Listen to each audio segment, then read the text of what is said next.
Stay tuned for the Splash Live.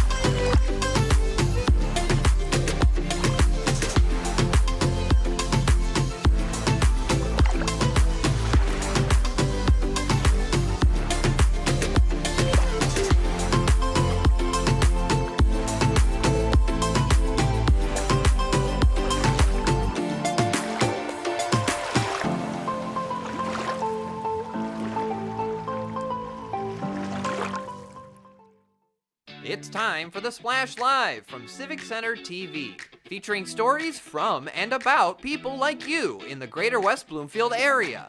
Simulcast on cable, 89.3 Lakes FM, social media, and the web. Now live from Green Media Center on Walnut Lake Road, it's the Splash Live.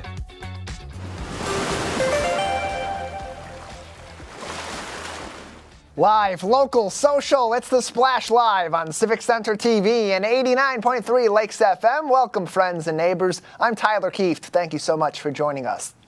Our top story today continues the early season dominance of the West Bloomfield Lakers football team. The L-Boys answered a Week 1 blowout victory, with much of the same in Week number 2. Here are the key moments from their first Friday night showdown at the Swamp. The first Friday night football game at West Bloomfield High School welcomes rivalry week with Southfield A&T coming to town. West Bloomfield gets off to a hot start on defense, making for a quick opening series, and then make quick work of the Warrior defense for an early Cam Hall rushing touchdown, jumping out to a 7-0 lead less than 3 minutes into the contest. The second Laker defensive drive mirrors the first. Jeremiah Benson comes up with a stunning tackle for a loss and forces Southfield to give up the football to West Bloomfield. On the ensuing drive, it's an athlete's attack with long runs from Will Espy and Obi Duru, getting the Lakers back into Warrior country. But on the first field goal attempt of the season, it's Southfield coming out on top with a 25-yard field goal block recovery to take over possession. Not long after, Southfield haunting, but they're loose with the football, and West Bloomfield comes up with a fumble recovery in the red zone, where Jamal Shakespeare picks up his first rushing touchdown of the year. Lakers up 14-zip. On the kickoff, Bryce Coburn makes it a toss-up, and the Lakers answer the call to arms. Shorter kick about the 30. Oh, after the bounce. It's going home! West Bloomfield gets the football. Rod Toddy picking it up. We go to the second, and the L-Boys make quick work of the Warriors. Obi Duru takes the rock to the mountaintop and puts West Bloomfield up 21-0. Less than a minute later, more woes snapping the football. Southfield loses it in the end zone. It's a battle for possession, and it ends in a Southfield safety, expanding the Laker lead now to 23-0. That usually means a free kick and an offensive series for West Bloomfield, but Bryce Tillman's not interested in losing his spotlight. This is a short kickoff. It's returned. Here come the Lakers. Inside the 40 to the sideline. Oh, the time of the world. Bryce Tillman, touchdown, WB! On to the third quarter. The first play from scrimmage is a handoff to Joel Davis, and the big fella wants 6. All aboard the freight train to the Warrior end zone, but he steps out just a few yards shy. No harm, no foul. Davis gets the rock on the next play for touchdown number 2 on the season, his first on the ground. Lakers go up 37-0, enacting the mercy rule and, of course, a running clock. Late in the third, Southfield A&T gains some ground, marching deep into Laker country. But when it's Friday football under the lights, it's showtime for Bryce Showtime Chandler, who nearly swipes the pigskin out of Warrior possession. That brings us just a few plays later. We head to the fourth quarter, and Bryce Chandler cashes the check on that INT. Lakers take over, and it's all extracurricular from there. The backups get some early season reps, and the Lakers make it a second straight home shutout with the same exact result as Week 1, a 37-0 victory at the Swamp. And now we fear the Veer. Rochester Adams coming to town this week as the Lake Show dives into their OAA Red Division schedule. You can follow along all season with Laker football on CivicCenterTV.com/LakerSports. This Friday, we're off the broadcast this week. No show from us here at Civic Center TV, but state champs and Local 4+ picking up the big game as Rochester Adams comes to town. We'll get you links for that on our Facebook page as well as on CivicCenterTV.com/LakerSports.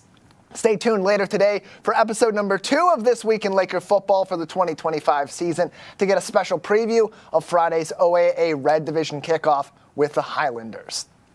With a 2-0 start and Rochester Adams coming to town, the Lakers football team has a pretty solid idea of its identity thus far in the 2025 season. But what's it going to take to defeat Tony Petrito's Veer offense and the surging 2-0 Rochester Adams Highlanders? Here with more insight on that and more from our Laker football team is our color commentator, Matt Catoni. Matt, welcome to the show.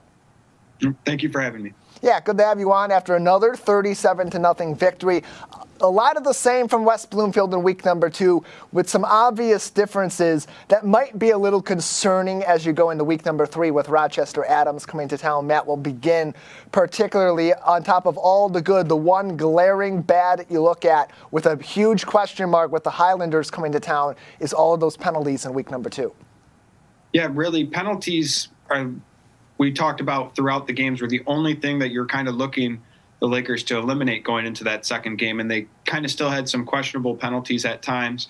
And that's one thing you absolutely cannot have against a team like Rochester Adams, who is ranked 14th in the state, I believe, right now. And those type of mistakes in extending drives or even keeping yourself off the field on offense can kill you in these games against Rochester Adams. Yeah, penalties last year cost the Lakers on average about 8 yards a pop. That certainly had an impact on them on Friday against Southfield A&T. It delayed many of their drives. It gave Southfield A&T second chances. Ultimately, their defense dominant enough throughout that performance to not make those extra opportunities for Southfield A&T a problem. But that can really be an issue against a team like Rochester Adams, who's coming off a blowout of their own against a much more formidable team on paper in Rochester High School with Ryland Rhino Waters coming into town, their quarterback, still a plenitude of talent in the skills position. What are you looking for the Lakers defense to do in week number 3, Matt, to step up even further after a couple of stellar performances and back-to-back shutouts?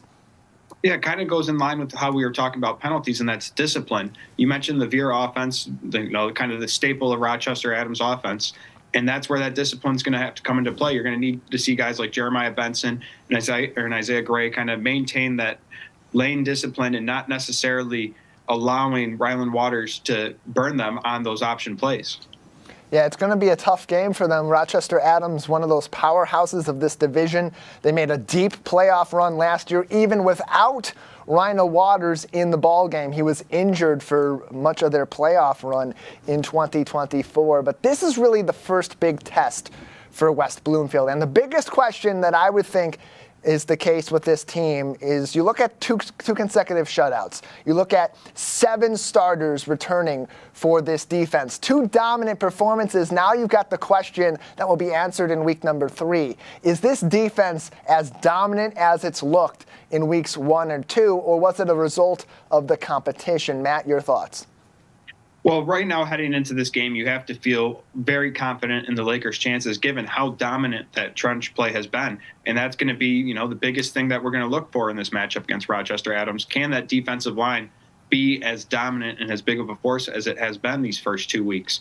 And also, you look to the quarterback situation. Jackson Carver has been phenomenal so far, but this is really his first big test, and we'll be able to see how he performs or if the Lakers are going to have to, kind of put some more on Jamal Shakespeare's plate if the offense starts to struggle. Now, we'll get more on the offense in just a moment, but the third phase of the game that often goes unthought about in the game of football is the special teams front. And for West Bloomfield, they've had a couple of really impressive performances in that particular area of the game. It helped that there were some issues carrying the football on Friday last week for Southfield A&T that came into play. But even that being said, a couple of takeaways on kickoff returns or breakups on kickoff returns, including one where Bryce Tillman was able to take a kickoff return for a touchdown for West Bloomfield in these opening couple of weeks. And last week, of course, a short kickoff that ended up with a Laker recovery. The special teams has been quite special in the first 2 weeks as well. Yeah, and really a lot of that comes down to coaching and like team mentality. And that's one thing about this team, whether they're on offense or defense or special teams, they like to hit. And really the prime example of that is that kickoff recovery where Mario Rocha flies down the field and hits the nearest Southfield A&T tight end to just make sure that they're not able to recover the ball. He's not necessarily flying down there half-cocked trying to just get the football. He's going down there with purpose and just hitting the closest guy. And that's really the best way to describe this Lakers team. They like to hit. And they play physical and they play smart, but also on top of that, when you have a team that's being able to make those kinds of heads-up plays, take the football back in the special teams front and then make the most out of it, it makes an opposing team game plan around that in the special teams front. Maybe you are going to kick to those kickoff returners that have that speed and ability in the open field, but they're dangerous in their own right. Like I mentioned, Bryce Tillman-Jones just a couple of weeks back, a 60-yard touchdown return for West Bloomfield, 60 yards. Obi Duru, he has 2 kickoff returns so far this season, 44 yards in total. That's a 22-yard average. That can get you to the 35, to the 45-yard line, even into plus territory on those shorter kicks. And Christian Banks also picking up at least 1 kickoff return so far this season, although it was a fair catch for no gain. So they got weapons in that front too, which can make them really dangerous in the special teams. What has been the surprise for the Lakers so far in these first 2 weeks, putting up 37 points a pop in each of those first 2 games. But overall, their offense seems like the chemistry is really gelling, Matt, which is quite surprising when you have 4 returning starters and the other 7, much of them getting their first varsity experience in this season. Yeah, and really you mentioned that chemistry, and that's what stands out on the tape because you see these playmakers, they fly downfield to make blocks for each other. And that's really just the biggest key to this offense. Everyone is a willing blocker, and you never necessarily know where the ball is going or who the ball is going to be going to with this kind of Hydra type offense with Jamal Shakespeare, Joel Evans, Will Espy. There's just a plethora of weapons on offense that they can get the ball to. And with everyone being so willing to do their job, it just makes the offense that much more effective. 5 rushers for the Lakers already with at least 1 rushing touchdown in these first 2 weeks. That goes to talk about that offensive line that is only returning 1 starter from last year in the left tackle, Travis Robertson, who's going to Bowling Green State next fall. Quite surprising considering when you have a rushing game like that needs to get these rushers out into those speed sweeps, particularly guys like Obi Duru, guys like Jamal Shakespeare, who likes to run right up the gut and is a little bit smaller in stature. The blocking has been excellent. It is set up for 5 guys on this team to have at least 1 touchdown. Will Espy, the lone player, with 2 rushing touchdowns on the season, both of those coming in week number 1, Matt. And overall, the blocking's been excellent for this team, but also the quarterback play. You would think about the old saying from John Madden that if you have 2 quarterbacks, you basically have none. While the Lakers play with 2, most of the reps going to Jackson Carver, who's been incredibly efficient in these first 2 ball games. Yeah, he's done a tremendous job of especially throwing outside the numbers on hitch routes and out routes. And it's really helped the Lakers at times pick up those 3rd and shorts or 2nd and shorts with just these quick dump off passes to their playmakers that allows them to get out in space. And that's one thing that has been crucial this year with Jackson Carver is his poise. He doesn't necessarily try to do too much. He just lets the game come to him and doesn't try to force anything. He's been excellent, 8 for 11 for 151 yards and 2 touchdowns in these opening performances for West Bloomfield. Those touchdowns both pretty much bomb passes. One was to Willie Edwards, that 67-yard touchdown bomb in week number 1 at home against Dearborn Fordson on a Thursday night. He answered that also later on in that game, a 31-yard touchdown pass to Joel Davis. Much of the action on the ground last week where Joel Davis also had a big game himself. Overall, these first 2 weeks, averaging 13, almost 14 yards a carry, has a touchdown on the ground and a touchdown in the air. He's been really the breakout star for the Lakers in these first 96 minutes of football. Yeah, and if there's really, like how I said before, this team loves to hit. If there's one player that really fits that description, it's him. He's on offense, serving as a fullback early in the game, helping kind of wear down the defense, get some rotation in on the defensive line, but then come second half, he's the one pounding the rock and just eating up, as you said, 13 yards per carry. And he's been a very nice foundational piece for the Lakers so far this year because he really adds a power dimension to that offense.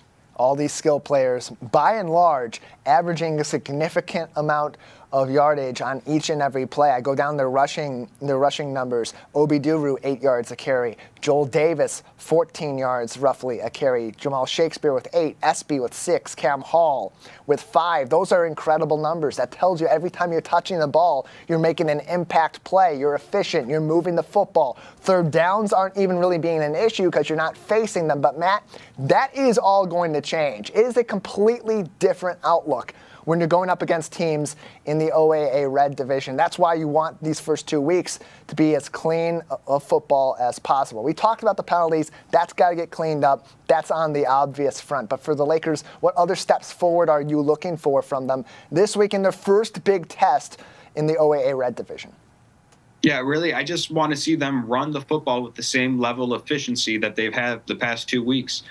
I mean, obviously, you're not going to average 13 yards per carry against Rochester Adams, but if they're able to average 5 yards per carry, 6 yards per carry, it'll allow them to maintain those second and shorts, third and shorts, where they're able to run the ball and not necessarily put Jackson Carver in a position where he has to do too much. And also, as always, if you're running the ball well, you're protecting the football, which keeps the ball out of Waters' hands.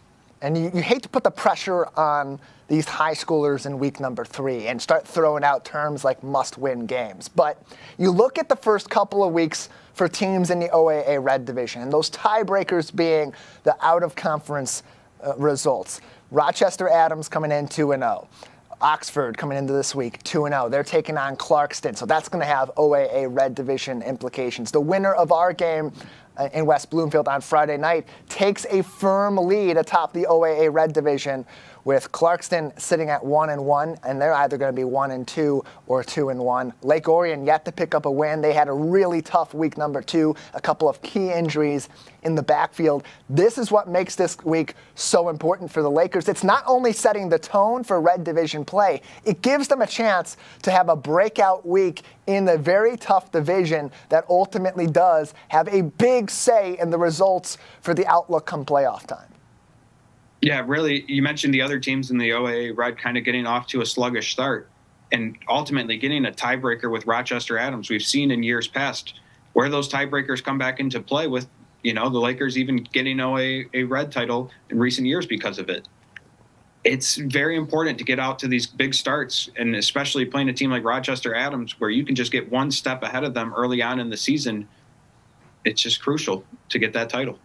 Adams winning in week number 1, allowing less than 10 points against Romeo, a team that's had a ton of success in recent years in the MHSAA. And then Rochester last week was a 31-3 blowout for the Highlanders. So they're coming in hot as well. That's going to be a big part of this game, Matt. Both teams really excited. They want to make a major impact in 2025, and they have a chance to do so on Friday night. Matt, lastly, before I let you go, who are you looking to as sort of the next breakout players in these couple of weeks? We've had some surprises. Cam Hall's been excellent. We talked a lot about Joel Davis playing in all three phases and making big plays. But now you start to see the superstars on your team at the very top of those lists break out and be impact players. At the top of those Lakers leaders, those star players that are likely to have D1 aspirations next year, who are you looking to be the driving force against Rochester Adams on Friday night?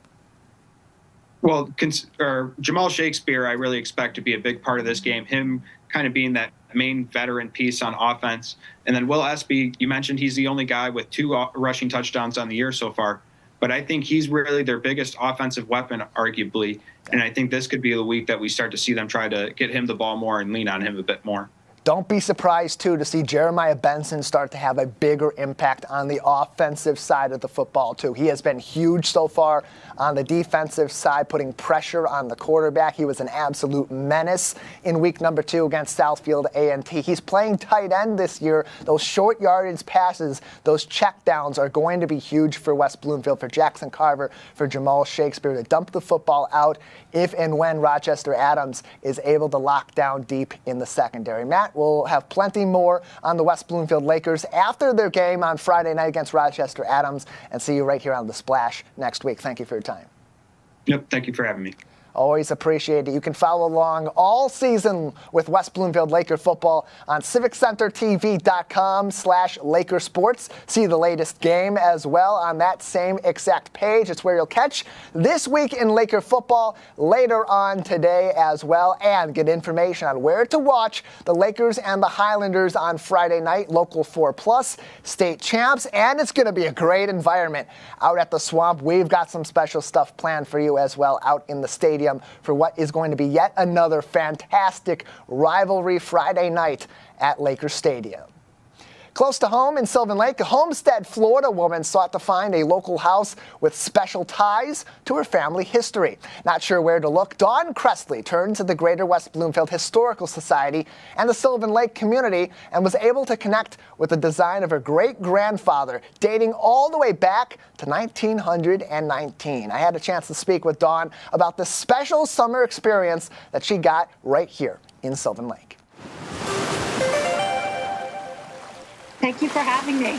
Glad to have you on, joining us all the way from Florida just a few weeks ago. Before this, you were right here with us in our local community. You came into town, you're coming into town for a wedding, but beforehand, you were going to be in the area. You wanted to find this connection with your great-grandfather. You didn't know where to start. Now, you eventually found the house that you were looking for in the city of Sylvan Lake, but now what was the process like to find that actual house along the way?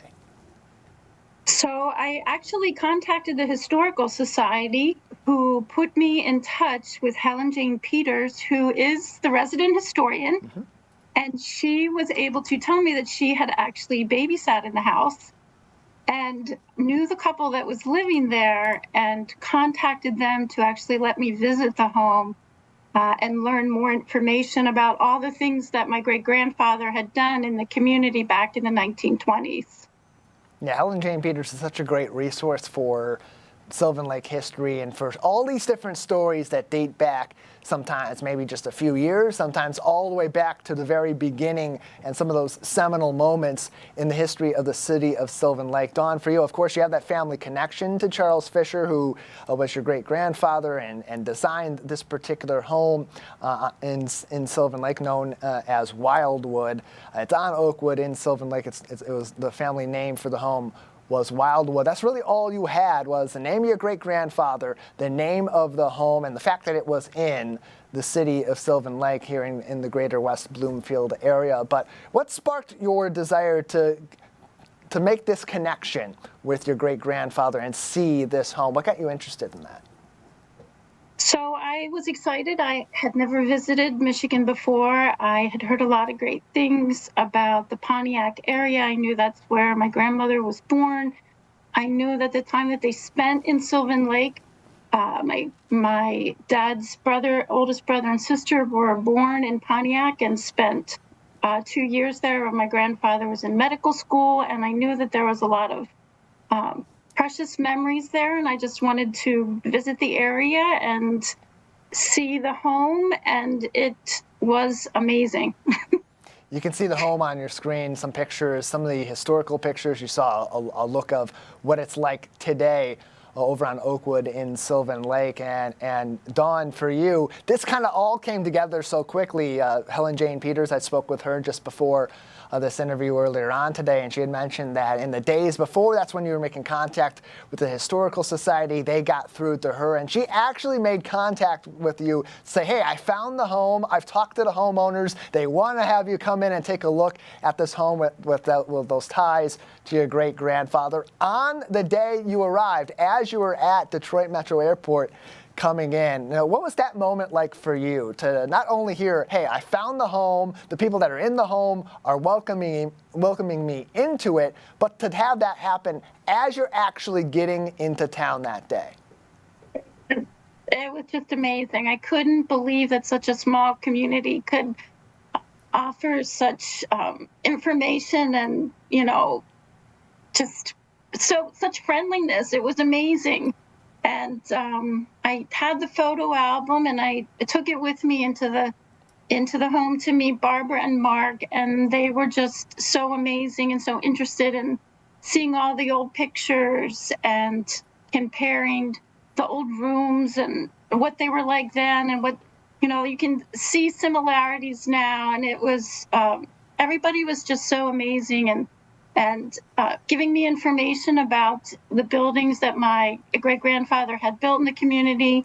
I had no idea that he had built City Hall, that he had built a schoolhouse that, was a very popular building in the community, that him and my grandmother had donated a painting, Mary Had a Little Lamb, that is also an amazing story. And this information has just been so wonderful to share with my family members who really didn't know this information from my family. After I talked to an aunt after World War II started, a lot of things in Michigan were, I think, kind of lost. So this was just amazing information that a lot of the family members just were blown away hearing about. And it was an interesting part of the story, too. Helen Jane told me that something that both she and you were pretty surprised to find as you were able to tour this home during your time in Sylvan Lake was that it was built in 1919. A lot of what was in the original design is still part of how it is designed and laid out today, including something pretty cool. You mentioned that this kind of all sparked from wanting to get a little bit big of a connection to your grandmother who last lived in the area from your family. Charles Fisher, your great-grandfather, his grandchildren had their hands imprinted into the feet imprinted into the den's plaster wall. It's still there. Well, interestingly enough, my grandmother was an art major at Beaver College back in the 1920s, and there she is, and she would always do handprints of her children and grandchildren. And as soon as I saw the footprints next to the fireplace, I knew that was my grandmother with her children doing footprints in the plaster. It was just so very touching to see that it had been restored and, that it was just amazing. How surprised were you, Dawn, to find that the community was so helpful, so welcoming in making these connections for you, and in the process being able to sort of bring together those connections that they have to their city history through places like the Daniel Whitfield School, which your great-grandfather helped to design. Of course, the Mary and Her Little Lamb painting that was in the Whitfield School has recently been restored in the city of Sylvan Lake. How surprised were you that these connections were so strong and that you were able to make that sort of immediate connection with the Sylvan Lake community yourself? All I can say is it was just so very touching that the community was just so warm and welcoming and able to share this information that really my family and my aunt who's in New Hampshire right now, still alive, I was able to share this information with her. Just so heartfelt thanks to everybody in the community that were able to share a lot of this information that none of us were aware of. I tell this story to people in Miami and friends I have here, and people cannot believe the amazing people of this small town in Michigan that were able to share such history, and that I was able to pass this along, and that we can continue to pass this along to the rest of our family. The prettiest little city in Michigan that's more than just the picturesque views on Sylvan Lake and in other areas. Dawn, thank you so much for joining us, and big congratulations to you to be able to have gone on this journey and found what you were looking for here in the city of Sylvan Lake. Thank you so much, and thanks to Helen and Barbara and Mark and everybody that were helped to make this journey possible this summer. Best part of my summer. I can't say thank you enough.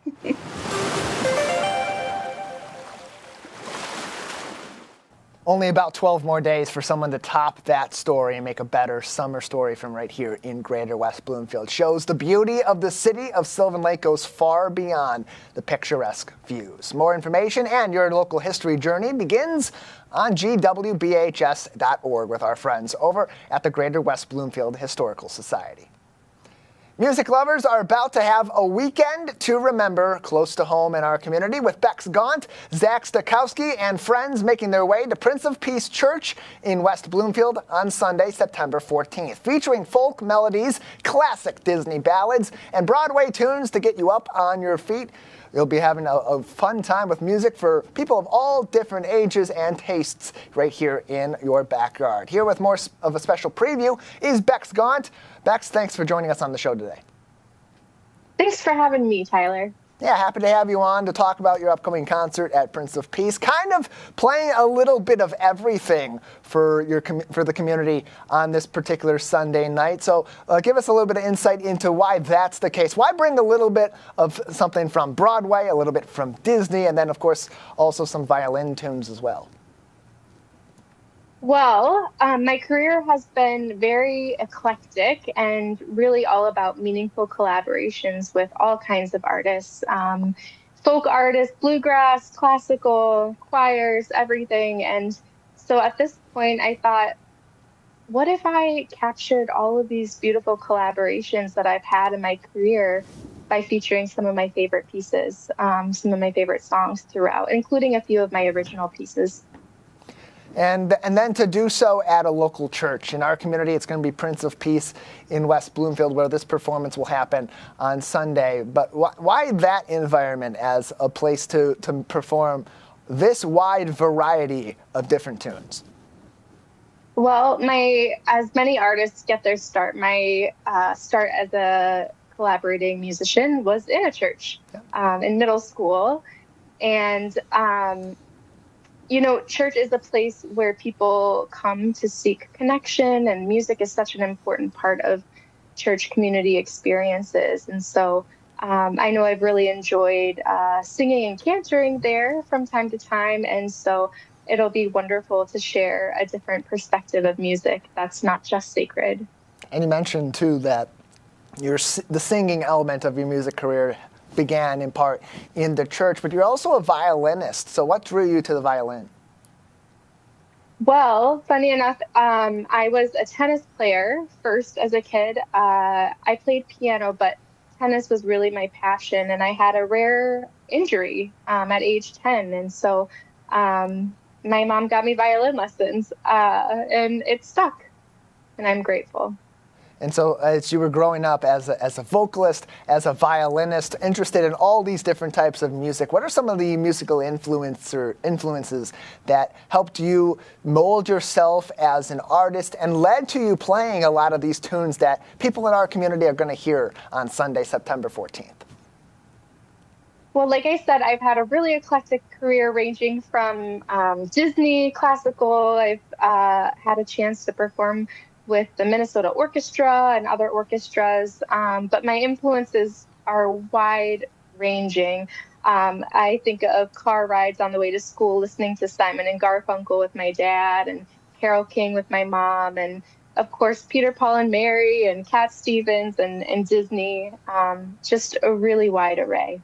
The performance is Sunday, September 14th at Prince of Peace Church in West Bloomfield. You can find more information either on their Facebook page at Prince of Peace WB or on their website, princeofpeacecatholic.church. Bex Gaunt is with us, one of multiple performers that will be part of this show on Sunday at Prince of Peace. You're also partnering with Zach Stokowski and friends. What do they bring to this performance? Not only having it be you and your eclectic musical talent and your background, but then to have even more artists be involved. How does that change the dynamic of this show?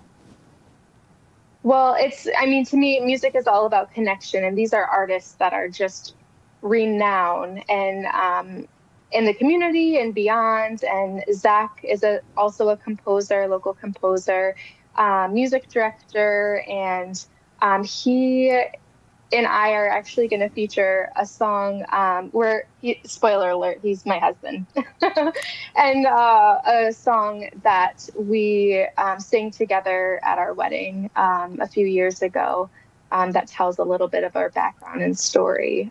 So it's really special to work with such high caliber musicians, but also they're my friends and they're my family. So what could be better than that? I was just about to ask about what's your favorite song in the order to play, but now that we've got that answer, let's go back through the whole catalog. You play a little bit of Disney, a little bit of Broadway, of course you play some classic violin tunes as well, folk music. Of all those different genres, what is your absolute favorite? What's the most fun experience for you to play as you're a musician connecting with your audience? Gosh, it really depends on the day. Which one's my favorite? I am going to do a little bit of Brandi Carlile, so that's exciting. A little Sarah Bareilles. I think in these arenas, in these situations, sometimes music theater, which I don't get that many opportunities to do out in public, I really have fun with that. So I'm excited for the music theater part of the performance. Bex Gaunt is with us. You can see herself, Zach Stokowski, and friends performing at Prince of Peace Church in West Bloomfield. Sunday, September 14th. Show begins at 4 o'clock, and you can find more info by following Prince of Peace Church on Facebook at Prince of Peace WB. Bex, you got this entire show planned out. You're coming to West Bloomfield this week. You're going to be playing a number of different songs, but as you're connecting with the audience, what do you believe makes that connection strong in an environment like this, where you're in a close-knit community? A lot of the people that will be there are going to be from within that church community. So as an artist, how do you build that connection and make each show individually special for the audience in front of you? Well, I make it special by being real, being authentic. So, there's the elements of music that is an escape, that is an adventure, that takes you out from your regular day-to-day mundane things and takes you to this magical place. But there's also the part of connection and music where you think about, what is this community going through, or what might be on their mind? And, recently, specifically for, I know Catholics and Christians and people all over are feeling the weight of the recent tragedy in Minneapolis at Annunciation. And so I want to make sure that I take time to honor those heavy thoughts and those burdens and the people who are suffering. And so that's something I work into my performances is a way to connect to those tough things that we're dealing with. So we will be singing a couple songs in honor of all those affected by those tragedies. Always heartwarming to be able to connect with other people, take a step back and see the realism that comes from some of our own actions as a society in our community and communities nearby. Reflect on those and still find some joy together all through the medium of music. Bex, thank you so much for your time today. Before we let you go, anything else that people should know about your upcoming performance at Prince of Peace in West Bloomfield? It looks like it's going to be a beautiful day on Sunday, so we hope that you'll join us and enjoy. There'll be sing-along aspects. Bring the whole family. It's kid-friendly, and I just know you're going to enjoy it. Indoors or outdoors for this? You mentioned it's going to be a nice day. It will Yeah, it'll be outdoors in the garden. Even better, you're going to have a beautiful show out in the garden, in the elements, a beautiful fall weather system we've had of late, a little bit of summer peeking back in this week and this weekend as well. Bex, thank you so much for your time today. Thank you so much, Tyler. I appreciate it. You can see Herb, Zach Stokowski, and friends all performing Prince of Peace Church Sunday, 4 p.m. in the garden right here in West Bloomfield. For more information, visit them on Facebook at Prince of Peace WB and also on their website, princeofpeacecatholic.church, for a list of even more events coming up. We'll take a break on the Splash Live. On the other side, future events are going to have a brand new venue that will attract people from all across our community for music, fun activities, and of course, all that fun you get with Parks and Rec as well. We'll have details on that coming up live, local, social. It's the Splash Live on Civic Center TV and 89.3 Lakes FM. We'll be right back with the Splash Live. This is Civic Center TV and 89.3 Lakes FM. On cable and the radio. On the web too, and on social media. Civic Center TV, television that's close to home. I'm an ex-drug dealer, and I'll be your sub today.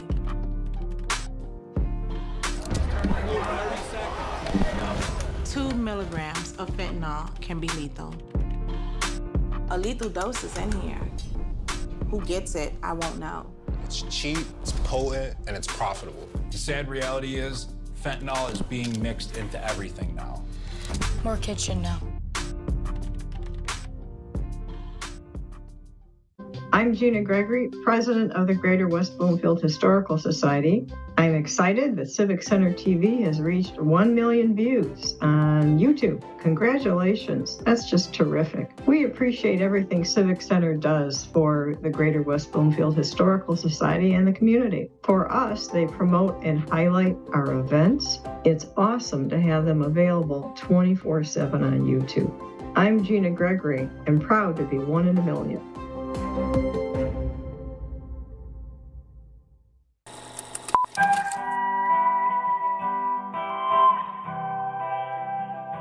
Bringing you stories and memories from Kego Harbor.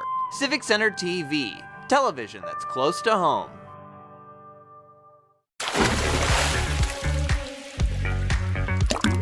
And now, back to the Splash, live. Live, local, social, welcome back to the Splash Live on Civic Center TV and 89.3 Lakes FM. I'm Tyler Keefe, your host for today. Welcoming you back to the show, and always, of course, inviting you to follow along with our programming on CivicCenterTV.com. If you're a football fan, you want to follow along with the West Bloomfield Lakers off to another hot start in 2025, CivicCenterTV.com/Lakers Sports. Also, highly encourage you to follow us across all of our social media for clips from today's shows, announcements on other special programming coming up, and all the latest you want to see from across your community. Quick, easy, and in your pocket all across our social media. Facebook at Civic Center TV 15, YouTube, Instagram, and X as well at Civic Center TV. The Future Connect Community Center at the West Bloomfield Town Hall Complex is one of the most highly anticipated amenities coming to Greater West Bloomfield. With the bond to support the project voted in favor by the community just over a year ago, work is now underway to make a final plan and get construction going in the coming months. I had a chance to speak to West Bloomfield Park's Executive Director Kelly Heyer to get the inside scoop. Kelly, thank you for being with us. You're welcome. Good morning, Tyler. Yeah, good morning. Glad to have you on the program with us. You gave an update to the Township Board recently about where the project is at for the community. I'm sure they're very excited a year later after voting through the bond to get an update on where we're looking at for the future of that massive Connect Community Center at the Civic Center complex. This is what was proposed at the time of the bond a year ago. A lot has changed since then. Where's the project at as we speak? Oh, that's a loaded question, Tyler. But to simplify it, we are still in the planning design phase. So with any kind of construction project, those of you listening at home, maybe you're familiar with the residential update, but on the commercial level, there's a lot more behind the scenes that go into it. And so when the image that was just shown, that was our rendering created a couple years ago in order to prepare for the bonds campaign, the public information that we wanted to share to the voters on what it could be.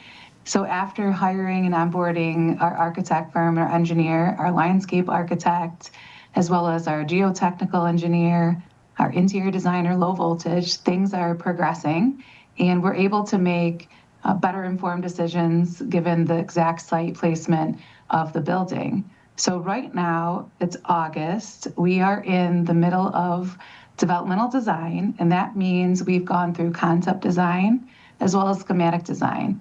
So the floor plans are settling down. We're focusing on the exterior facade, the materials, how do we break up the big building into smaller sections so it doesn't seem so big on this campus.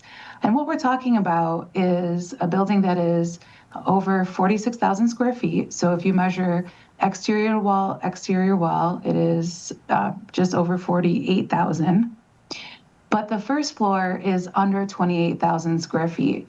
And the first floor is bigger than the second floor. However, it encompasses the gymnasium, the welcome center, as well as the nature center on the first floor. And the second floor will be more multi-purpose space and where the staff is, as well as access to the track. So when you fit all those amenities in, and given the site that we have to work with on the campus, the building ended up being very long and linear. And so we've broken the building up into 3 different components. And so right now it is figuring out, all right, do we have the front entrance right? Do we have what we need for that faces the parking lot, that faces the woodland wetlands? And so making all of those decisions and making it so that it is, we have the ability to talk about it internally as staff and figure out operational and maintenance-wise, what is the best approach to these different sections. So there's a lot of discussions behind the scenes, Tyler, a lot of intentional meetings. We have a lot of different agendas, different of our consultants behind the scenes having those conversations every day. And then professionally, we report to the commission, staff does. And so then we take all of these decisions that staff is recommending to the commission level. Park Commission has a conversation, discussion, approve what they need to. And then it's what you're referencing Monday night is Park Commission does report monthly to the Township Board on this project because it's a partnership. We have different authority that the Park Commission is allowed with statute, what we can decide ourselves and what we need to take to Township Board. And budget is definitely one thing. Statutorily, we need to report to the township. So that's a long-winded answer, but to very specifically, we are still settling in the design phase and making decisions that with our professionals that we've hired for this project. And economically, that's the most sound thing to do because you want to make sure you have a pretty concrete plan come your January 2026 estimate for starting the construction phase of this project, especially where we're at in our economy with tariffs and with the supply chain still very much affecting the overall cost of this project and wanting to stay within budget. But Kelly, some of the concepts that were really critical to the design phase and continue to be in this design phase, respect for nature, biomimicry, community outreach, most importantly, being a good neighbor, those all kind of encompass themselves in some of the key changes to the plan that came into the most recent presentation at the August 11th Township Board meeting. Previously, it was conceptualized to maintain at least a portion, if not the entirety, of the current Recreation Activity Center in the plans for the future Connect Community Center. Now that's different. That building is currently under this plan going to be demolished, mostly to make space for the building to, again, fit that footprint on the Civic Center complex, but also, most importantly, to allow that footprint to be minimally effective on the nature surrounding that building. That was a really critical part and continues to be in your planning phase, correct? Well said, Tyler. So if you want to show back that rendering or put the rendering back on the screen, on the green side, the west side of the site plan, we are taking down the building. So 3/4 of the building can be put back to nature. what we've noticed is this campus, we need a gathering space. And right now, for example, we have Food Truck Tuesdays that happen in between us and the library, but the food truck has to be parked in the parking lot, and it is not the best design for that. So we're making more intentional gathering space outside our building. And that's to celebrate nature. The trailhead is right there. Our outdoor natural area, play area will be expanded. And it's going to be a better user experience in nature. And we needed to put back more green space on the west side. So that is in the light green there that you can see. And then the other colors that are blacked out, you can see the 3 sections of the building. So the connected to nature, makes most sense, is the nature center. And on the second floor is staff. And then as you move east, the middle part of the building, that is where you would enter the welcome, customer service, multi-purpose space. And then upstairs is senior lounge space, as well as our dedicated gaming room, lecture room, where the furniture can be card tables set up all day. And then the east side of the building, where it is the high school gymnasium, high school size, and that gets you bottom floor where you can do pickleball, our larger group fitness classes, and then the elevated track will be directly above it. And so that is a big space. So if you look on the floor plans, the gymnasium, the track is 1/3 of the building. And so that's where a ton of square footage had to go in that direction. So that's just under 10,000 square feet itself on that right-hand east side of the building. Yeah, a lot of recreation space still planned in this building. A lot of those original amenities that were proposed, that were discussed pre-bond and were ultimately agreed upon by the township's electorate, still going to be a factor in this. That's what most people on the day-to-day listening today, watching today, or in the future on civiccentertv.com want to know about. All these changes, of course, affect the space that these programs will ultimately be in. So what are we looking at right now in terms of where these plans are at, what's sort of been changed, and how those spaces for these amenities are being affected by some of these modifications in the plan at this stage of the process? Right. So price has to drive much of our discussion. So as you heard in our budget update, both with the Park Commission and Township Board, consideration for tariffs and still putting in a good contingency.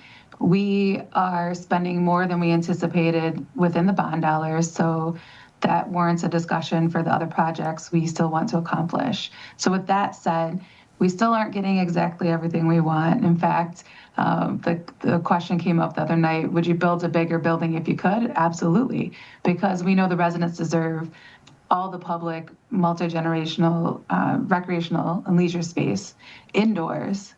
But we've had to make some decisions. So we made a couple slices through the building, so it's still going to be very user-friendly. The square footages of the multi-purpose spaces are still great spaces, better than what we have right now. And so if you're at the Recreation Activity Center, that building, the entire building with staff is 8,400 square feet. So if you keep that into context, with the Nature Center that we currently have and the 2 multi-purpose rooms, we're doubling in the public space as far as square footage, plus adding the gymnasium. So we're still able to have group fitness, Tyler, the lectures, card gaming, the discovery days in the Nature Center, all of this. And it's going to be better spaces. So right now, unfortunately, you do look at the parking lots. It's very limited windows that we have both here at the Recreation Activity and the current Connect building that we rent at Simsbury. So we've been able to maintain those square footages. We had to reduce on storage, which goes against our principle in Parks and Recreation, because we just don't like the clutter and equipment and supplies sitting out. So we've made some really smart decisions how we can do that better. And then we've had to, again, minimize a couple square feet on some of the multi-purpose rooms, but we've still maintained everything we promised, plus done better on our circulation in the hallways, the corridors. And we've done better on delivering the requested additional seating and lounge space, like the drop-in space that we heard through our stakeholder conversations that everybody did desire. So we're trying to listen to the residents, still incorporate their ideas and what's important to them. Our instructors are critical in this process, getting their buy-in. But all in all, we've been able to maintain all of those things that we've been able to adhere to. The other great thing is that our landscape architects we've hired have come up with some really creative spaces outside that the campus and our residents are going to be able to use. It's going to be really exciting. We're in the middle of our design development phase. So soon, and we were hoping by the end of the summer, we'll start showing some more of those renderings, all the sides of the building, including some interiors. So stay tuned. Civic Center TV, you'll be the first to know to help us roll out our public update on the building. But we've still got to go through the next couple of weeks and crunch down, make sure that we're getting this right. The rendering that you do see that you've used, that we used in the presentation, is from June. So we've made significant modifications to that. And again, it is based on stakeholder feedback. And we want the people using this building and the staff operating it to be really satisfied to be able to deliver the next 30 years on recreation and leisure services. Yeah, you want to get this right. You're consolidating all of those different facilities that house staff for West Bloomfield Parks, of course, Connect Senior Center, all that recreation space and more to make this a great amenity centralized at the Civic Center complex. Kelly Heyer is with us, the Executive Director of West Bloomfield Parks, with updates on the Connect Community Center project currently underway right now. They're in the planning phase still, hoping in the coming weeks to have more of these plans locked down, start getting into the permit phase as we get into the fall. And the goal still by the turn of the year 2026 to begin construction on that project. Kelly, a couple more questions for you. It's really important in this also, and you mentioned it briefly earlier on, keeping in mind that this bond was not only for the Connect Community Center, but also for really important projects, kind of smaller projects in scope, but very, very, very important maintenance projects for going forward at some of our parks, including Marshbank. So how much of a factor does that also play, especially on the financial side, the planning side, to make this great, extensive building, but not take away from the necessity to still do these other projects? That's a great question. And to answer that, I want to touch back on the budget process for the building. And if those of you listening at home go back and listen to both Park Commission updates for July as well as the Township Board update I just gave in August, you'll hear me reference to 3 phases of the budget. So when it comes to this big community center project, we have budget check-in points after each phase of our design. So the next couple weeks, we'll be receiving the design set from our architects and engineers on the design development phase. And so we'll be working with our cost estimators to check in. Are we still on track with the estimated now at $24.5 million for the budget? And that still includes the contingencies.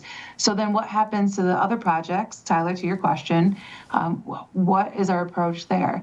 And with Parks and Recreation, we are project managing all day long, whether it's events, all the enhancements that you've seen the last 55 years with West Bloomfield Parks. So we've, for example, you'll heard me reference when we built Lily Pad Springs. That was a budget that we had saved up for and a project that we knew we were funding internally with prior year funds as well as the taxpayer dollars that come in. And so that's the same approach that we tackle our capital improvement projects. And we have a 10-year plan that is a rolling plan where we take and look at the park system as a whole, figure out what is our deferred maintenance, what are the enhancements we want to add to, the amenities we add to, what kind of park property do we want to acquire, and all of that is into our CIP project discussion. So with the pickleball courts at Drake Sports Park, the Marshbank Park paving project, as well as the playgrounds we've talked to, the Marshbank paving was the first thing on the list, and we did commence that project August 1st. And the great news about that, when we went into this paving project, we knew it was a 3-year phase, and we had estimated $1 million for each phase. Going off of Drake Sports Park, we had just done that park. And we were really lucky on our bidders. The entire project will be $1.9 million. So it is under budget, and only a third of that project will be paid for by bond dollars. So at this time, there's little wiggle room for that, but we will be figuring out Drake Sports Park as well as the playgrounds in our CIP conversation in the next budget year. So for those residents, rest assured, West Bloomfield Parks, we continue to deliver amazing amenities, and we're really proud that our residents do support us. So there is not a big list of deferred maintenance, and we're able to tackle that. So more to come on that specifically, but we know about it early on and able to strategize with the park commissioners to make sure that our residents get the amenities that we have promised them. And all the powers that be definitely also a factor in this planning process from the Parks and Recreation Commission. They're overseeing this. They're talking about this in their public meetings, including their televised monthly meetings. So, same goes with the West Bloomfield Township Board. If you want to see those presentations, civiccentertv.com in our on-demand section. The July 23rd West Bloomfield Parks and Recreation Commission meeting was their most recent presentation there. And then the Township Board, they did a presentation with the latest budget information and design information. That's the August 11th meeting. Again, civiccentertv.com. We're joined by Kelly Heyer, Executive Director of West Bloomfield Parks. That's the update on the Connect Community Center. Kelly, thank you so much for your time today. Great questions, Tyler. Happy to be on. More updates on the Connect Community Center on wbparks.org. It's also a great time to watch the latest West Bloomfield Township Board special work session with us here at Civic Center TV. Another big project on its way with major renovations scheduled this October for Fire Station number 1 on Orchard Lake Road. CivicCenterTV.com is the place to go. Just head over there to our on-demand page where you can see a full discussion on some of the plans as we head toward October for Fire Station number 1's renovation. That's our show for today. I want to remind you that television that's close to home is always online on CivicCenterTV.com and across our social media. Big thank you to our entire crew and to you for joining us on today's edition of the program. For our entire team, I'm Tyler Kieft. Live, local, social, this has been The Splash Live on Civic Center TV and 89.3 Lakes FM.